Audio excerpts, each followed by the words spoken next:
Hello, this week you all are being introduced to the CCA exam application process.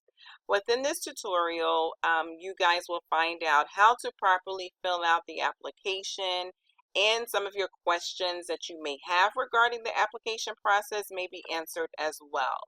So let's get started. If you click on assignments under Module 2, you will notice that there is a CCA submission activity, okay? So please scroll down, of course, read everything that's listed on the page.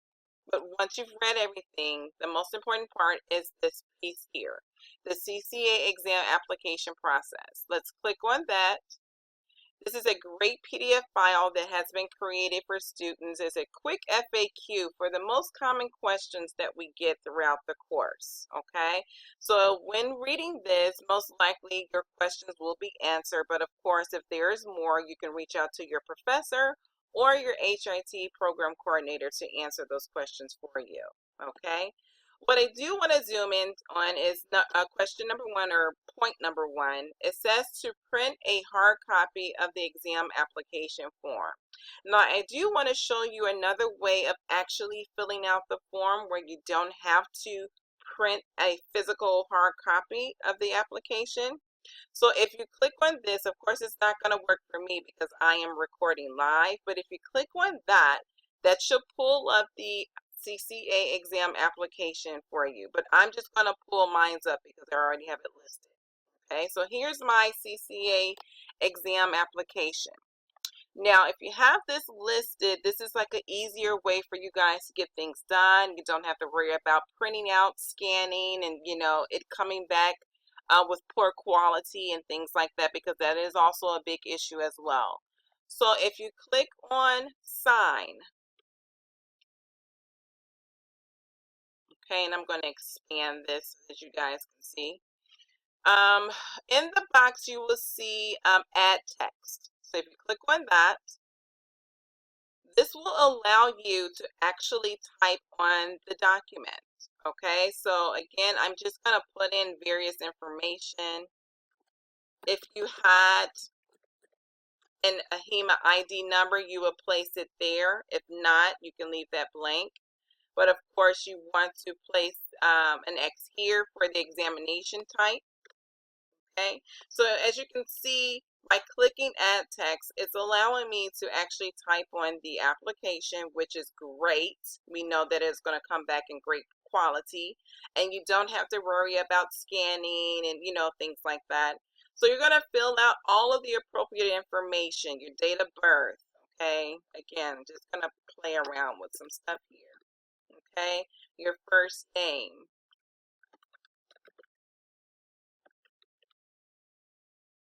last name, okay, your home address, the city, zip code, so forth and so on. You need that information, okay? Very important to have because AHEMA will need to contact you. All right, so if you are unemployed, please do not worry about this information here because you're not working, so you don't have to place anything here. But what I would say, what is really important as well, is your home phone number and your email address. Most students seem to forget the email portion.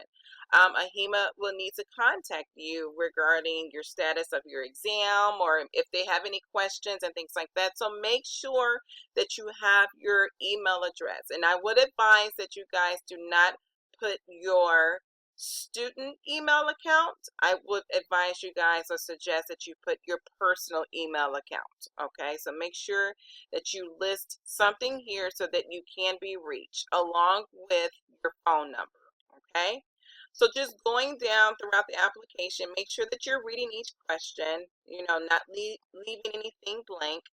All right, so you taken this exam before, you're going to check off yes or no, so forth and so on. Some of this stuff is self-explanatory.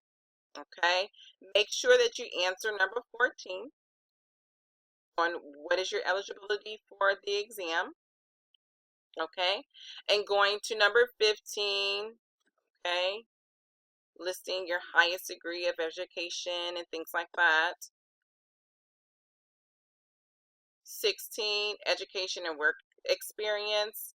Again, if you're not currently working, that is fine. Or if it's something that you feel that you are working or have experience in and you don't see it listed here, of course, check other, and you can fill this line in, okay?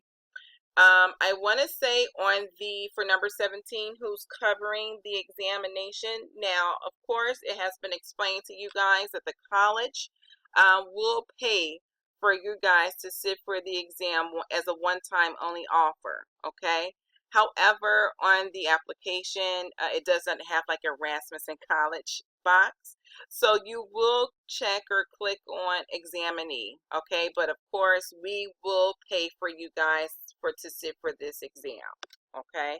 But just make sure that when you're filling out this application, that you also are reviewing the PDF file as well, because some of these questions are being answered on that particular document, okay? Now, keep going further into the document. If you hold any credentials, make sure you check those off, okay? And again, this is pretty self-explanatory, but I just wanted to kind of hit on a couple of spots that students seem to forget. Now, when you come to examination fees area here, some students, you guys could be members of AHEMA. If you are, feel free to check the box here.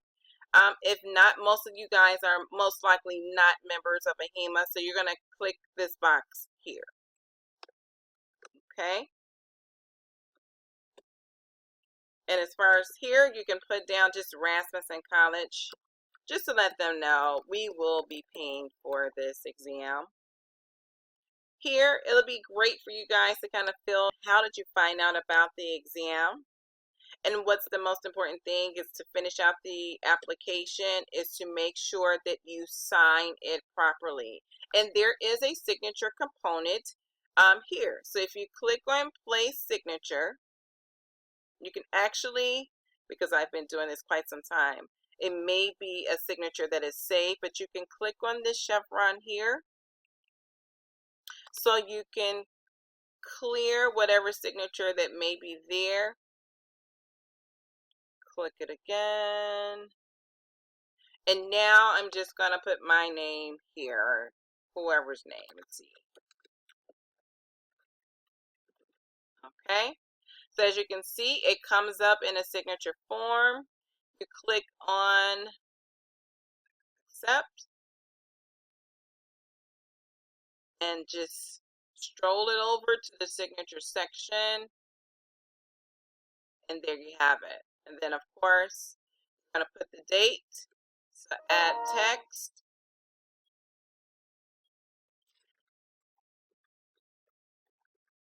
Okay, so now you have the date of your signature and everything should be good to go. So now, after doing this, I would advise you guys to go over it one more time just to make sure that everything is complete and that you have all the appropriate box answered.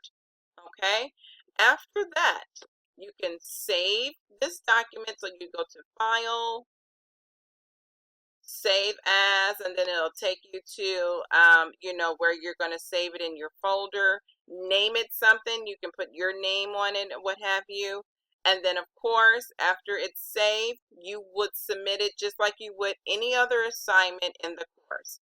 Save it, put it in a Dropbox, and then submit it to your professor, and we will grade it. Okay, so I will let you guys know too, make you guys aware that it's up to your responsibility to make sure that your application is filled out appropriately. Okay, so you guys are responsible for doing that. So please make sure that all the appropriate boxes have been filled out properly, and make sure that no information is missing and things like that. And then once that has been completed, you will submit it back to us. Okay, and again, if you guys choose not to sit for the exam, which is your choice, please make sure that you submit a Word document stating as such. We want you guys to know that this is a points-driven assignment. So if you choose not to sit for the exam, please do not ignore the assignment. Submit your professor a Microsoft Word document. Just let him or her know, what your status is going to be. Also, I want to bring to your attention too, because it is mentioned in the course. However, some students tend to forget. Please make sure that when you are filling out this application, we cannot accept screenshots of the application, nor do we accept JPEGs of the application, nor do we accept Microsoft Word. So we've gotten the applications in various forms. The only form that we need this application to stay in is the PDF file. So please make sure that it stays in that type of format. And again, no Microsoft Word document, no JPEGs, no screenshots. Okay, so make sure, because this will just hold up the process for you guys, and AHEMA will not accept it either. Okay, so we don't want to push anything that's less of a lower quality forward to AHEMA. We want to make sure that everything is in great standards before we submit your application. Okay, so just please keep that in mind. No screenshots, no JPEGs, no Microsoft Word documents for this particular application. And as you can see here, I'm just going through the document again. It has it labeled as to which letters or numbers that were on the application, what you should do and what you should place, in those slots. So make sure that you have this out along with the application so that you're filling this out properly. And I think that will be all for this.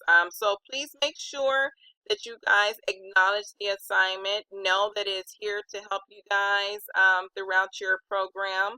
And again, if you choose not to sit for it, that's your choice. So just make sure you have notified us with a Microsoft Word document, okay?